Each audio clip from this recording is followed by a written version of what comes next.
أعوذ بالله من الشيطان الرجيم. بسم الله الرحمن الرحيم. سل بني إسرائيل كم آتيناهم من آية بينة ومن يبدل نعمة الله من بعد ما جاءته فإن الله شديد العقاب. زين للذين كفروا الحياة الدنيا ويسخرون من الذين آمنوا والذين اتقوا فوقهم يوم القيامة والله يرزق من يشاء بغير حساب.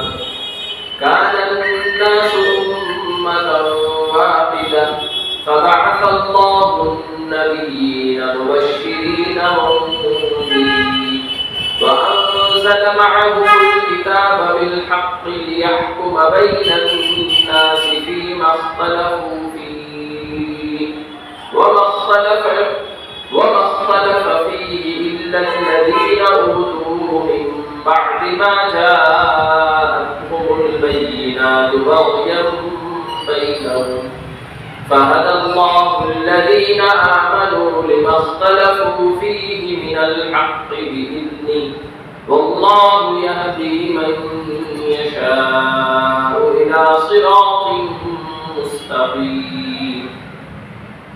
أم حسبتم أن تدخلوا الجنة ولما يأتكم مثل الذين خلوا من قبلكم مستهم البأساء والضراء وزلزلوا حتى يقول الرسول والذين آمنوا معه متى نصر الله ألا إن نصر الله قريب.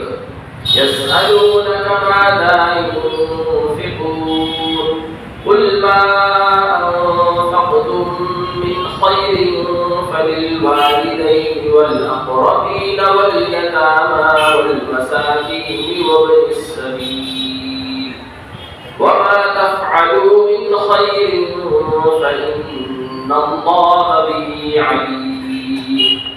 كتب عليكم القتال وهو كره لكم وعسى أن تكرهوا شيئا وهو خير لكم وعسى أن تحبوا شيئا وهو شر لكم والله يعلم وأنتم لا تعلمون.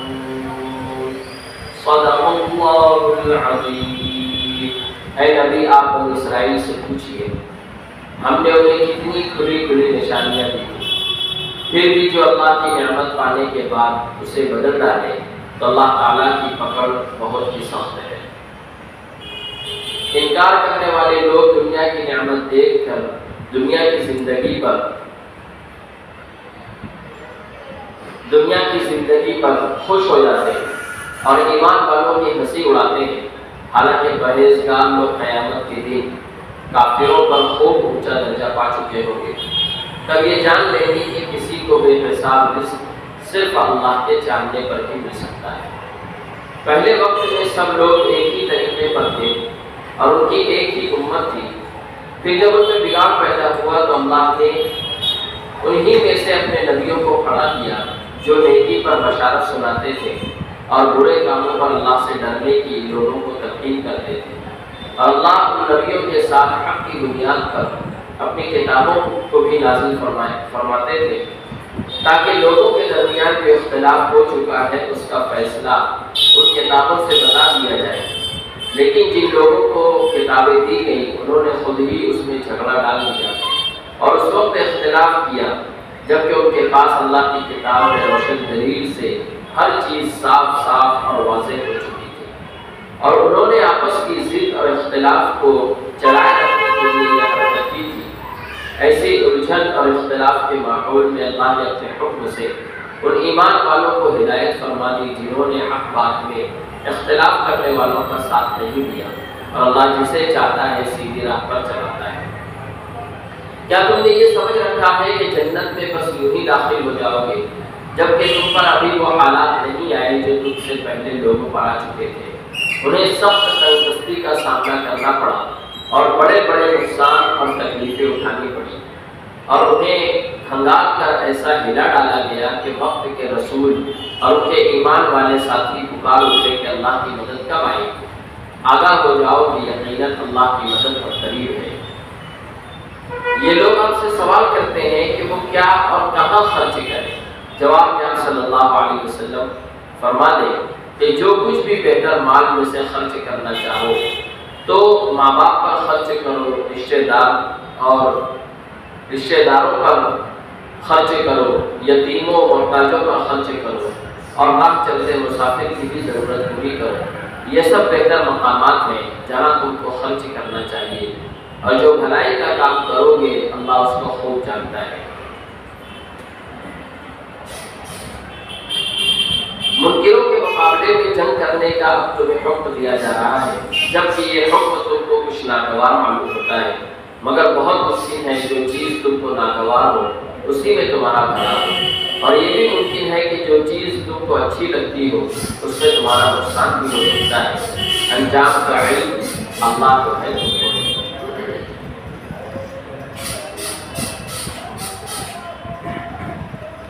ان آیات کریمہ میں اللہ تبارک و تعالیٰ نے بنی اسرائیل پر کیے گئے انعامات کو بھی ذکر کیا ہے، بنی اسرائیل کی دنیاوی نعمت مل جانے کے بعد ان کی حرکتیں کیا تھی اس کو بھی ذکر کیا ہے۔ بنی اسرائیل یعنی یہود یہ اختلاف کیوں کرتے تھے اور کن چیزوں میں کرتے تھے، کیا وجوہات تھی، اس کو اللہ تبارک و تعالیٰ نے ذکر کیا ہے۔ آپ اس سے پہلے یہ بات سن چکے ہیں کہ اللہ تبارک و تعالیٰ نے یہود پر بے شمار نعمتیں نازل کی تھیں، انہیں واضح نشانیاں اپنی اللہ تبارک و تعالیٰ نے دکھائی تھی، بلکہ بعض مرتبہ تو وہ جس چیز کی ڈیمانڈ کرتے اللہ تبارک و تعالیٰ وہ انہیں نازل کرتے، لیکن اس کے بعد بھی ان کا مزاج ایسا بگڑا ہوا تھا کہ نبی کی واضح نشانیاں دیکھنے کے بعد بھی نبی پر ایمان نہیں لاتے تھے، یا جس طرح ایمان لانا چاہیے تھا اس طرح ایمان نہیں لاتے تھے۔ ظاہر سی بات ہے کہ اللہ تبارک و تعالیٰ کے یہاں کسی کی ڈیمانڈ نہیں چلتی، اللہ نے واضح نشانیاں عطا کر دی ایمان لانے کے لیے۔ اب آدمی کو ایمان لانا ہے، اس میں اس کا بھلا ہے، لیکن پھر بھی اگر اللہ تبارک و تعالیٰ کی نعمتوں کی ناشکری ہو تو پھر اللہ کا عذاب بڑا سخت ہے۔ یہود یہ کیا کرتے تھے، بلکہ کفار یہ کیا کرتے تھے کہ جو غریب مسلمان ایمان لاتے ان پر ہنستے تھے۔ اللہ تبارک و تعالیٰ نے ایک ضابطہ بیان کیا ہے کہ ہم نے دنیاوی زندگی کو کفار کے لیے مسخر کر دیا ہے، مزین کر دیا ہے۔ اسی لیے آپ دیکھیں کہ اللہ تبارک و تعالیٰ نے دنیا میں کافروں کے لیے جب انہوں نے اللہ کو نہیں مانا تو ان کے لیے احکامات نہیں، مثلا نماز کا حکم جب انہوں نے اللہ ہی کو نہیں مانا تو اب نماز کا حکم بھی ان کے لیے ملا۔ نماز ایمان والوں کے لیے خصوصاً فجر کی اور عشاء کی نماز مشکل ہوتی ہے، عصر کی نماز مشکل ہوتی ہے۔ کفار آرام سے سوتے ہیں، سردی کے ایام میں نماز مشکل ہوتی ہے، وہ آرام سے سو رہے ہیں۔ زکوٰۃ ہم اپنا وقت دے کر مال کماتے ہیں، اللہ کا حکم ہے کہ اگر آپ صاحب نصاب ہو تو زکوٰۃ ادا کرو۔ کفار کے لیے یہ حکم نہیں ہے، ہم قربانی کرتے ہیں، ہم اللہ کے احکامات پر پورا اترنے کی کوشش کرتے ہیں۔ ہم ہر چیز کھائیں گے نہیں، ہر چیز نہیں پیئیں گے، جو اللہ نے حلال کی ہے اسی کو استعمال کریں گے۔ کفار کے لیے ایسی کوئی پابندی نہیں ہے۔ سود ہمارے لیے حرام ہے، ان کے لیے کوئی مسئلہ نہیں ہے۔ تو بہت سے ایمان والے ایسا سمجھتے ہیں کہ ساری پابندیاں ہمارے لیے ہیں، ان کے لیے کس کی؟ اللہ تبارک و تعالیٰ فرما رہے ہیں کہ دنیاوی زندگی کو ہم نے کفار کے لیے مزین کر رکھا ہے۔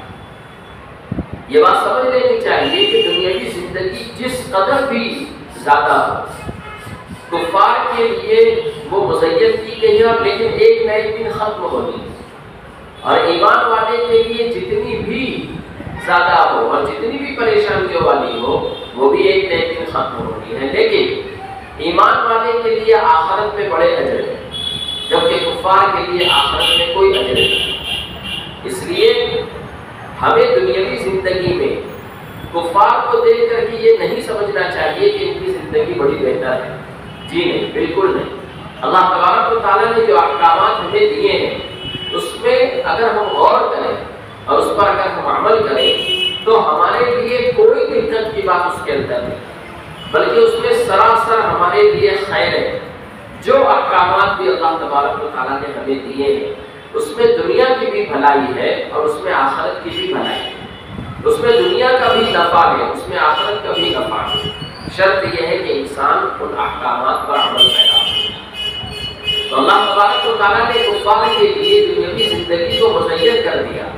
اب ان کے پاس ساری نعمتیں موجود ہیں تو وہ ان ایمان والوں کا مذاق اڑایا کرتے تھے جو مالی اعتبار سے کمزور تھے، لیکن اللہ تبارک و تعالیٰ فرما رہے ہیں کہ کل قیامت کے دن یہی لوگ جن کا یہ کفار آج مذاق اڑا رہے ہیں، کل قیامت کے دن یہ ان کفار سے بہت زیادہ درجے پہ بڑھے ہوئے ہوں گے، بہت زیادہ ترقی حاصل کیے ہوئے ہوں گے، بہت زیادہ نعمتوں پہ ہوں گے۔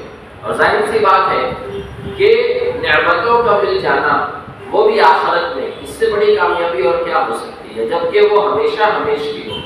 دنیا میں ہم جوانی کو ہمیشہ باقی نہیں رکھ سکتے، صحت کو ہمیشہ باقی نہیں رکھ سکتے، روپیہ پیسہ مالداری کو ہمیشہ باقی نہیں رکھ سکتے، خوبصورتی کو ہمیشہ باقی نہیں رکھ سکتے۔ چاہے ہمارے پاس قارون کا خزانہ آ جائے، لیکن اس کے باوجود بھی ہم دنیا کی تمام نعمتوں کو ہمیشہ ہمیشہ باقی نہیں رکھ سکتے۔ موت ایک ایسی چیز ہے کہ وہ اس کو ختم کر دے، لیکن آخرت کی زندگی، آخرت کی نعمتیں ایسی ہیں کہ وہ ہمیشہ ہمیشہ رہیں۔ اللہ ہم سب کو عطا فرمائے۔ تو اللہ تبارک و تعالیٰ ایمان والوں کو تسلی دے رہے ہیں کہ اگر دنیا میں کوئی کافر، کوئی نافرمان، کوئی منکر تمہارا مذاق اڑائے ایمان کی نسبت پر، تو تم دل برداشتہ نہ ہو، بلکہ کل قیامت میں ہم تمہیں ان لوگوں سے آگے ہی رکھیں گے۔ آج اگر وہ مذاق 10-20 لوگوں کے درمیان اڑایا جا رہا ہے تو کل اولین و آخرین یعنی پوری دنیا کے انسانوں کے سامنے اللہ عزت عطا فرمائے۔ اللہ تعالیٰ فرماتے ہیں کہ ان کفار کو ہم نے دنیاوی زندگی میں کچھ دے دیا ہے تو یہ لوگ تمہارا مذاق اڑا رہے ہیں، لیکن ایمان والوں کو دل چھوٹا نہیں کرنا چاہیے۔ ان کو اگر دنیاوی زندگی دی گئی ہے اور اس کو مزین کر کے دیا گیا ہے تو اس میں ان کا کوئی کمال نہیں۔ اللہ جسے چاہتے ہیں بے پناہ رزق اللہ کے چاہنے پر بھی مل سکتا ہے۔ اس لیے بہت سارے لوگ ایسا سمجھتے ہیں کہ رزق خوب محنت کریں گے تو مل جائے گا، رزق حرام مال حاصل کرنے کی کوشش کریں گے تو مل جائے گا، رزق فلاں مذہب والوں کے طریقے پر یا فلاں انسانوں کے طریقے پر حاصل کریں گے تو مل جائے گا، یہ بات غلط ہے۔ اللہ کے چاہنے ہی سے بے حساب رزق مل سکتا ہے۔ ایمان والوں کی بڑی تسلی اللہ تبارک و تعالیٰ نے کی ہے، اور ہر دور میں مجموعی طور پر ایمان والے قسم و کرسی میں رہیں، مجموعی طور پر، انفرادی طور پر یا علاقائی طور پر کچھ لوگوں کو اللہ نے نعمت دی ہو وہ الگ بات ہے، اور ایمان والوں کو بھی اللہ دیتے ہیں، لیکن چونکہ دنیا ضرورت پوری کرنے کی جگہ ہے اس لیے مجموعی طور پر ایمان والوں کو اللہ تبارک و تعالیٰ بے شمار دنیا نہیں دیتی، اس لیے کہ ان کے لیے اللہ نے آخرت میں وہ سب کچھ رکھا ہے کہ جسے نہ کسی آنکھ نے دیکھا، نہ کسی دماغ میں اس کا خیال گزرا، نہ کسی کام میں اس کی صحیح تعریف سنی۔ تو اللہ تبارک و تعالیٰ نے دنیا کو ضرورت پوری کرنے کی جگہ بنایا ہے، تو ضرورت کے حساب سے اللہ تبارک و تعالیٰ رزق عطا فرماتے ہیں۔ آگے اللہ تعالیٰ فرماتے ہیں کہ یہ یہود ایسے تھے کہ اختلاف کرنا، نبیوں کی بات نہ ماننا، جو کتابیں نبی لے کر کے آتے ان کتابوں میں جان بوجھ کر کے تبدیلی کر دینا۔ پہلے لوگ ایک امت پر تھے، ایک مسلک پر تھے، یعنی توحید پر تھے۔ حضرت آدم علیہ السلام کے وقت سارے کے سارے انسان توحید پرست تھے، مشرک نہیں تھے، لیکن ان کے چلے جانے کے بعد پھر شیطان نے لوگوں کو بہکانا شروع کیا اور پھر شرک کا وجود عمل میں آیا۔ اس سے یہ بھی معلوم ہوتا ہے قرآن پاک کی آیت سے کہ دنیا کا پہلا مذہب اگر کوئی رہا ہے تو وہ توحید رہا۔ کوئی یہ نہیں کہہ سکتا کہ دنیا کا پہلا مذہب یہ شرک ہے، یہ بات غلط ہے، اس لیے کہ دنیا کے پہلے انسان حضرت آدم علیہ السلام ہے اور وہ توحید پرست تھے اور ان کی اولاد توحید پرست تھی، لیکن بعد کے لوگوں نے شرک کو بڑھاوا دیا۔ پھر اللہ تبارک و تعالیٰ نے ان کی اصلاح کے لیے نبیوں کو بھیجا اور نبیوں کے ساتھ اللہ نے کتابیں نازل کی اور کتابوں میں اللہ نے وضاحت دی کہ جن چیزوں میں تم اختلاف کر رہے ہو کہ توحید اصل ہے یا شرک اصل ہے، اسی طریقے سے وہ تمام چیزیں جو تمہارے درمیان الگ الگ ہو چکی ہیں، مختلف بھی ہیں، جس میں تمہارے درمیان لڑائی چل رہا ہے، ان کتابوں میں اللہ تبارک و تعالیٰ نے اس کا جواب لکھا ہے۔ ان کتابوں میں ان اختلافات کا، ان مسائل کا حل لکھا ہوا ہے۔ تو اللہ نے نبیوں کے ذریعے کتابیں دی تاکہ اللہ کے بندے ان کتابوں کو پڑھ کر کے اپنے اختلافات کو ختم کریں اور توحید پرست بنے۔ لیکن ہر زمانے میں کچھ لوگ ایسے ہوتے ہیں کہ جو غلط بات کو پھیلانے میں بہت ماہر ہوتے ہیں۔ صحیح بات انہیں معلوم ہوتی ہے لیکن اس کے باوجود ان کی فطرت ایسی ہوتی ہے کہ وہ اپنی اس فطرت کو سامنے رکھتے ہوئے جھوٹ اور غلط بات کو بہت زیادہ بڑھاوا دیتے ہیں۔ ہمیں یہ بات سمجھنی چاہیے کہ یہ ایمان والوں کی صفت نہیں ہے، ایمان والوں کی صفت نہیں۔ ایمان والوں کی صفت یہ ہے کہ جب وہ کوئی صحیح بات سن لیتے ہیں تو اس کی اطاعت کرتے ہیں، لیکن جو لوگ ایمان والے نہیں تھے انہوں نے وہ ان کتابوں میں تبدیلی کی۔ اسی لیے آج ہم مسلمان سینہ ٹھوک کر کے یہ بات کہتے ہیں کہ قرآن کریم اللہ کی کتاب ہے، اور جیسی اللہ تبارک و تعالیٰ نے نازل فرمائی تھی یہ کتاب آج بھی ویسی ہی زبر زیر پیش تو دور کی بات ہے، اس میں ایک نقطے کی بھی کمی بیشی نہیں۔ لیکن قرآن کریم کے علاوہ کوئی آسمانی کتاب ایسی نہیں ہے کہ اس کے ماننے والے یہ دعویٰ کر سکیں کہ ہم نے اپنی کتاب کو ویسا ہی محفوظ رکھا ہے جیسا کہ نبی پر نازل ہوئی۔ ان کے ماننے والے خود اپنی کتابوں میں تبدیلی کر بیٹھے۔ ظاہر سی بات ہے کہ جو کتاب ہدایت دینے والی تھی، راستہ دکھانے والی تھی، اسی کتاب میں جب تبدیلی کر دی جائے گی تو پھر لوگوں کو صحیح اور غلط کیسے پتہ چلے گا؟ جو صاحب اقتدار ہوتے تھے وہ اپنے حکومت کے نشے میں اور اقتدار کے نشے میں ان چیزوں میں تبدیلی کر کے وہ چیزیں اس میں لکھ دیا کرتے تھے جو ان کی منشا کے مطابق ہوتی تھی۔ اللہ تبارک و تعالیٰ فرماتے ہیں کہ اللہ تبارک و تعالیٰ نے صحیح راستہ دکھانے کے لیے نبیوں کو بھیجا، صحیح راستہ دکھانے کے لیے کتابیں بھیجی، لیکن لوگ ان کتابوں میں تبدیلی کر بیٹھے اور راہ راست سے بھٹک گئے۔ تو یہ بھٹکنا لوگوں کی وجہ سے ہوا جس کی انہیں سزا ملے گی۔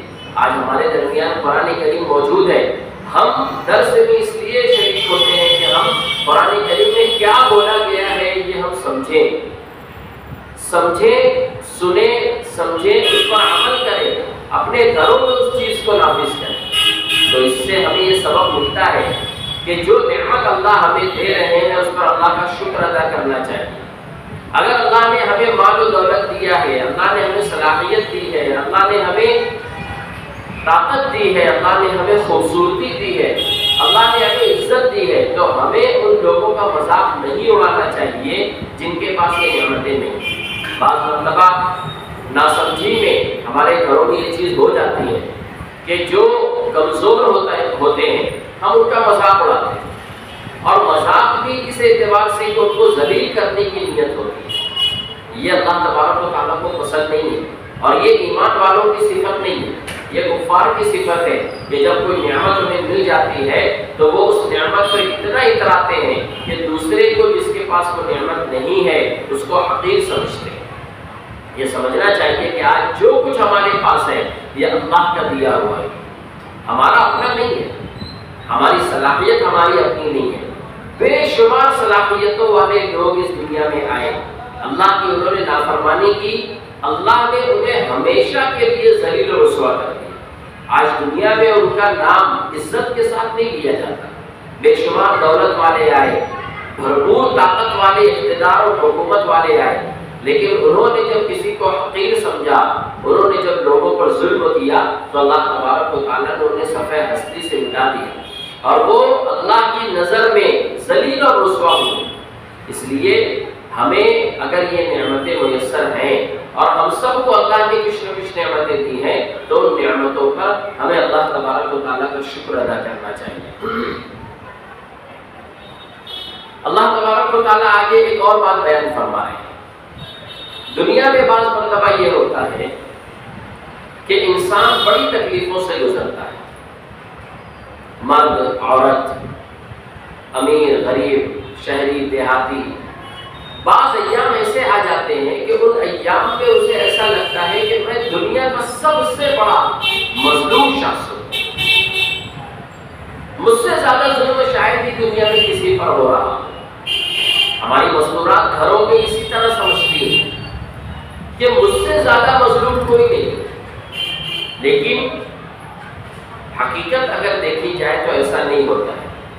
دنیا میں حالات کا آنا یہ دنیا کا لازمی حصہ ہے، کوئی شخص دنیا میں ایسا نہیں ہے کہ اس کے اوپر حالات نہ آئے۔ اللہ تعالیٰ فرماتے ہیں کہ دیکھو تم اگر ایمان لائے ہو تو ایمان لانے کے بعد حالات کا آنا یہ لازمی چیز ہے۔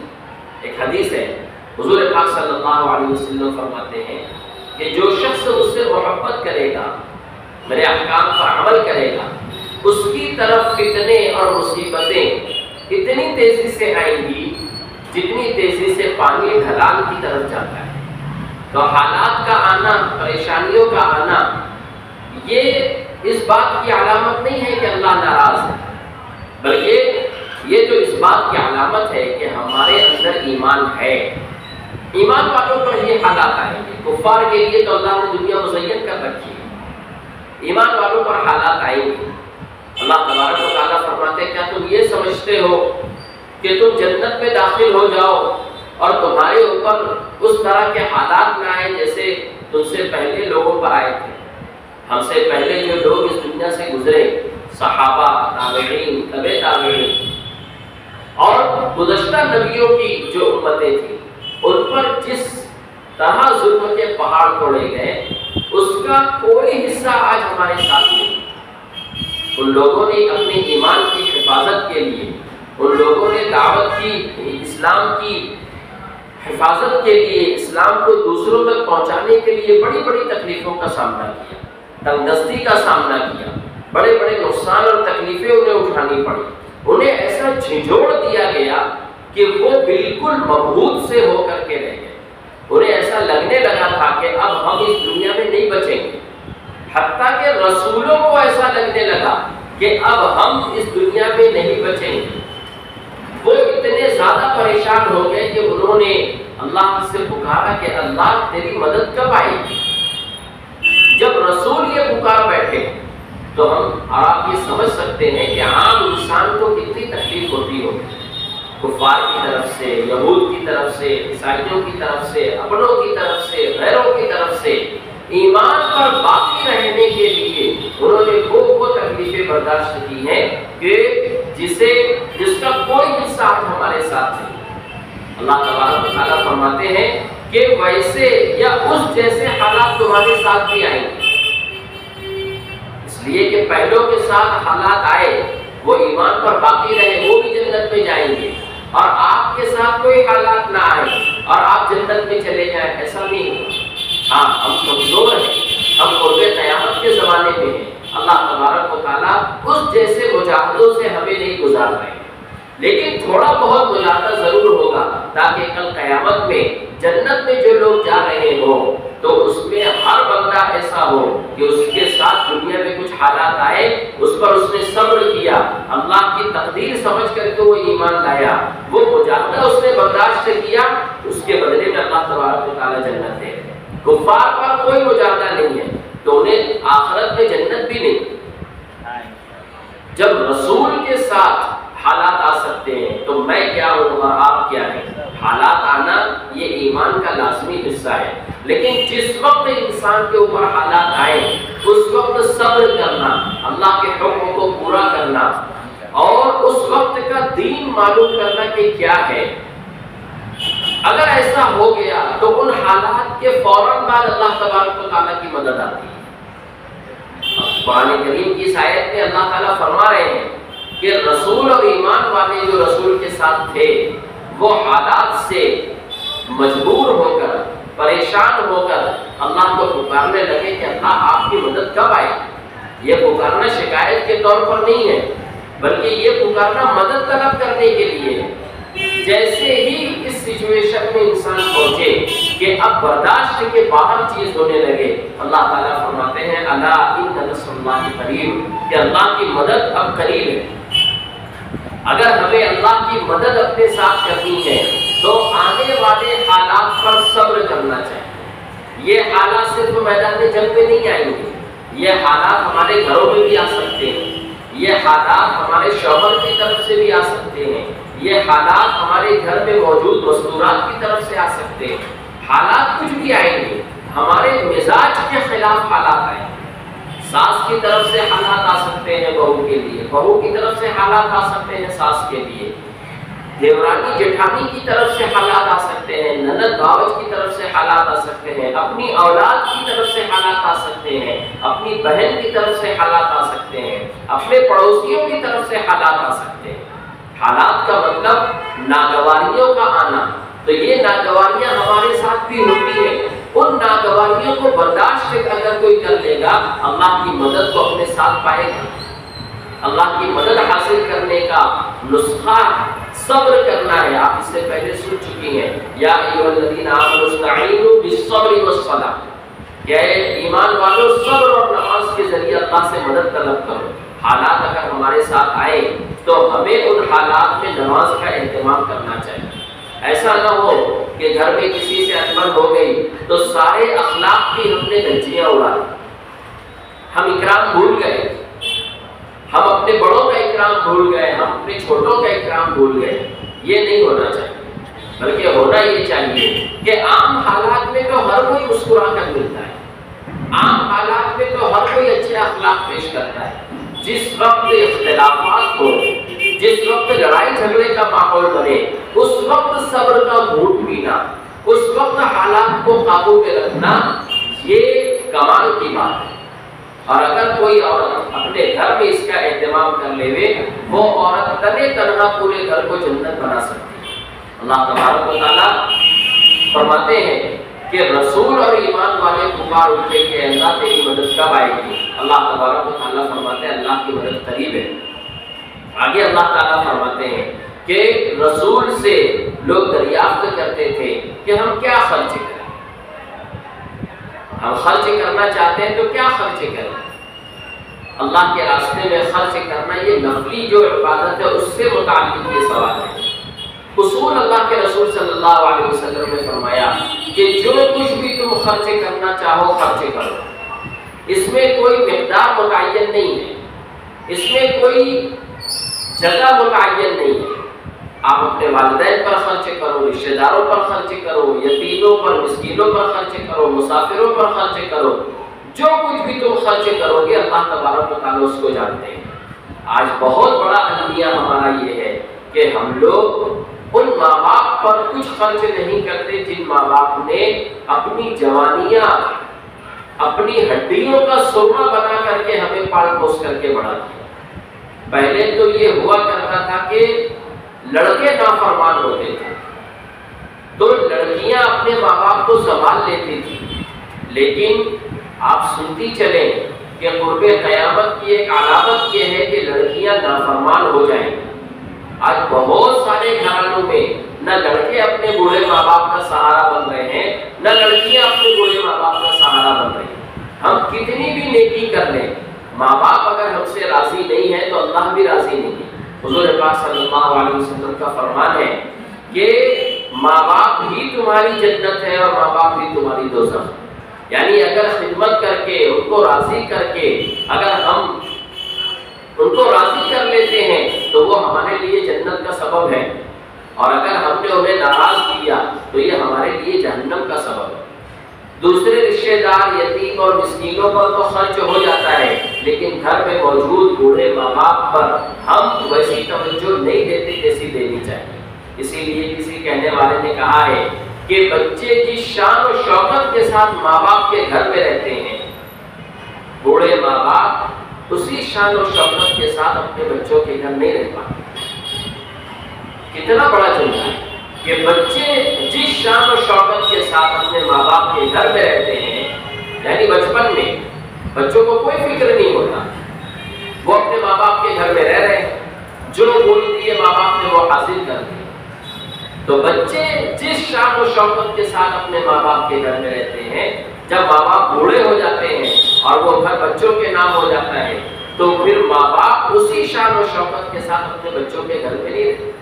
ان کے بولنے پر پابندی لگا دی جاتی ہے، ان کے کھانے پینے پر پابندی لگا دی جاتی ہے، ان کی بیماری میں دوا علاج کا کوئی اہتمام نہیں کیا جاتا۔ یہ بہت بڑی محرومی کی بات ہے، اور مزدورات اور ماں بہنیں اگر اس کا خیال نہیں کریں گی، یہ ہمارے لیے بہت بدنصیبی کی بات ہے۔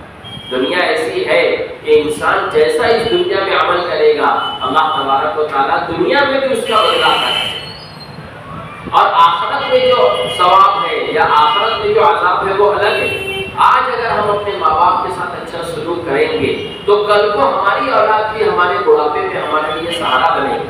اور ماں باپ میں صرف ہمارے حقیقی ماں باپ نہیں ہے، بلکہ شریعت نے ساس سسر کو بھی ماں باپ کا درجہ دیا، شریعت نے استاذ کو بھی باپ کا درجہ دیا ہے۔ اس لیے ہمیں یہ بات سمجھنی چاہیے کہ ہمارے جو حقیقی ماں باپ ہیں وہ تو ہیں، لیکن ہمارے ساس سسر بھی ہمارے ماں باپ ہیں، ہمیں ان کی بھی خدمت کرنی چاہیے۔ کل کو ہم بھی ساس بنیں گی، کل کو مرد حضرات بھی سسر بنیں گے تو ان کی جو اولادیں ہوں گی وہ بھی ان کے ساتھ بہتر سلوک کریں گے۔ اللہ تبارک و تعالیٰ فرما رہے ہیں کہ دنیا میں بعض مرتبہ ایسا ہوتا ہے کہ تمہیں کوئی حکم دیا جاتا ہے اور وہ حکم تمہیں ناپسند ہوتا ہے، لیکن حقیقتاً اس حکم کے اندر تمہارے لیے بھلائی ہے۔ آج اگر ساس سسر کی خدمت کی بات آتی ہے تو بہت سی بہنیں اسے بڑا ناگوار سمجھتی ہیں۔ کوئی بھی حکم اگر اللہ کی طرف سے ہے تو اس حکم میں ہو سکتا ہے کہ وقتی طور پر ہمیں نقصان نظر آئے، لیکن اللہ تبارک و تعالیٰ فرما رہے ہیں عسیٰ ان تکرہوا شیئا وہو خیر لکم، کہ جو چیز تم ناپسند کر رہے ہو بہت ممکن ہے کہ وہ تمہارے لیے بہتر ہو، اور جو چیز تم بہتر سمجھ رہے ہو بہت ممکن ہے کہ اس میں تمہارے لیے بھلائی نہ ہو، اس میں تمہارے لیے نقصان ہو۔ اللہ تبارک و تعالیٰ جانتے ہیں، تم نہیں جانتے۔ ایک چھوٹا سا بچہ اگر ہم سے چھری مانگ لے، ہمارے پاس موجود ہے لیکن ہم نہیں دیتے، بچے کو برا لگتا ہے۔ برا اس لیے لگتا ہے کہ بچہ اس چھری کے نقصانات کو نہیں جانتا، بچہ اس چھری کے استعمال کے طریقے کو نہیں جانتا، اس لیے وہ ناراض ہو جاتا ہے۔ تو بچہ یہ سمجھ رہا ہے کہ میرے ساتھ برا کیا گیا، لیکن حقیقت میں چھری نہ دے کر کے ہم نے اس کے ساتھ بھلائی کا معاملہ کیا ہے۔ ہم بھی دنیا میں بہت سارے احکامات کو ایسا ہی سمجھتے ہیں کہ اللہ نے ہم پر ظلم کیا، یا یہ کہ اللہ کا یہ حکم ہمارے لیے مناسب نہیں، ہم ایسا سمجھتے ہیں، لیکن اللہ تعالیٰ فرما رہے ہیں کہ بہت سی مرتبہ ایسا ہوتا ہے کہ جس چیز کو تم صحیح سمجھ رہے ہو اللہ کی نظر میں وہ غلط ہے، یا جس چیز کو تم غلط سمجھ رہے ہو اللہ کی نظر میں وہ صحیح ہے۔ اس سے یہ بات سمجھ میں آئی کہ شریعت اسلامیہ کے جو بھی احکامات ہمیں ملے تھوڑی دیر کے لیے ہمیں اس پر عمل کرنے میں مشقت ہوگی، لیکن اگر اللہ کا حکم سمجھ کر کے ہم نے اس پر عمل کر لیا تو یہ ہمارے لیے بہتر ہے، یہ ہمارے لیے بھلائی کی چیز ہے۔ اللہ تعالیٰ بنیادی بات بتا رہے ہیں، واللہ یعلم وانتم لا تعلمون، کہ اے لوگوں تمہیں زیادہ علم نہیں ہے، اللہ تبارک و تعالیٰ کو زیادہ علم ہے۔ ظاہر سی بات ہے، ہم آج اگر صاحب اولاد ہیں تو ہم اولاد سے بہت زیادہ گہرائی گہرائی کے ساتھ بات چیت نہیں کرتے ہیں۔ نفع نقصان کی بات ہو ہم اسے کہتے ہیں میں جو بول رہا ہوں وہ کر۔ اس کا مطلب یہ ہے کہ تجھے زیادہ نہیں معلوم، مجھے معلوم ہے، تجھے نہیں سمجھتا مجھے سمجھتا ہے، اور یہ حقیقت ہے۔ جب ہم اپنی اولاد کے ساتھ یہ امید کرتے ہیں تو اللہ تبارک و تعالیٰ کو تو سب سے زیادہ علم والے ہیں، عالم الغیب ہے، اولین و آخرین کا علم ہے، سب چیزوں کا علم ہے۔ اگر وہ ہمیں کسی کام کا حکم دے رہے ہیں تو یقیناً اس میں ہمارے لیے بھلائی ہوگی، ہمیں وہ کام کرنا چاہیے۔ اللہ تبارک و تعالیٰ عمل کی توفیق عطا فرمائے۔ وآخر دعوانا ان الحمد للہ رب العالمین۔ بسم اللہ الرحمن الرحیم، الحمد للہ رب العالمین۔ اللهم صل على سيدنا محمد وعلى آل سيدنا محمد وبارك وسلم۔ ربنا ظلمنا انفسنا وان لم تغفر لنا وترحمنا لنكونن من الخاسرين۔ اللهم حبب الينا الايمان وزينه في قلوبنا وكره الينا الكفر والفسوق والعصيان، اللهم اجعلنا من الراشدين۔ رب ارحمهما كما ربياني صغيرا، وصلى الله تعالى على خير خلقه سيدنا محمد وعلى اله وصحبه اجمعين۔